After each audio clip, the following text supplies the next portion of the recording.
ஒரு தடவை தாய் குருவி உணவு தேடுறதுக்காக பறந்து போச்சு. கூட்டில் இருந்த குட்டி குருவி தாய் குருவிக்கு தெரியாம காட்டை சுத்தி பார்க்க பறந்து போயிருச்சு. ஆஹா ஆஹா, ஆனந்தம், சுதந்திரம் தானே கிடைச்சிருச்சு. அம்மா தொல்லை இனி இல்ல, எனக்கு நானே ராஜாதான். எவ்வளவு அழகான காடு!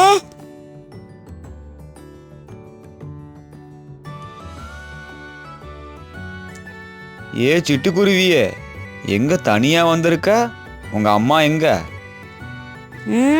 அம்மாக்கு தெரியாம காட்டை சுத்தி பார்க்க வந்துட்டேன்.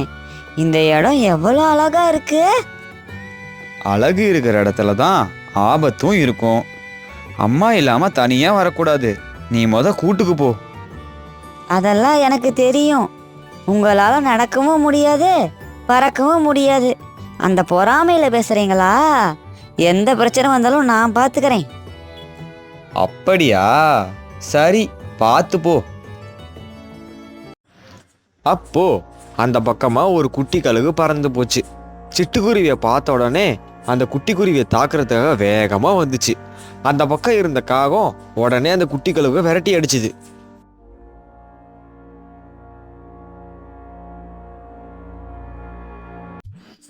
ஏ குட்டி குருவியே, தனியா எதுக்காக பறந்து வந்த? பாத்தியா, நான் வந்ததால தப்பிச்ச. இல்லைன்னா அந்த குட்டி கழுகுக்கு நீ இறையா மாறி இருப்ப.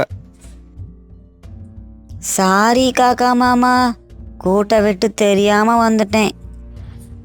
சரி வா, உன்னை திரும்பியும் கூட்டிலேயே விட்டுறேன். அம்மா இல்லாம தனியா எங்கேயுமே வரக்கூடாது. இந்த கதையிலிருந்து நம்ம கத்துக்கிற விஷயம் என்னன்னா, ஒருத்தங்க ஒரு விஷயம் சொல்றாங்கன்னா அதுல நிறைய அர்த்தங்க இருக்கும். அந்த அர்த்தத்தை புரிஞ்சுக்காம பண்ணா இப்படித்தான் இந்த குருவி மாதிரி நிறைய பிரச்சனைகள்லாம் மாட்டிக்குவோம்.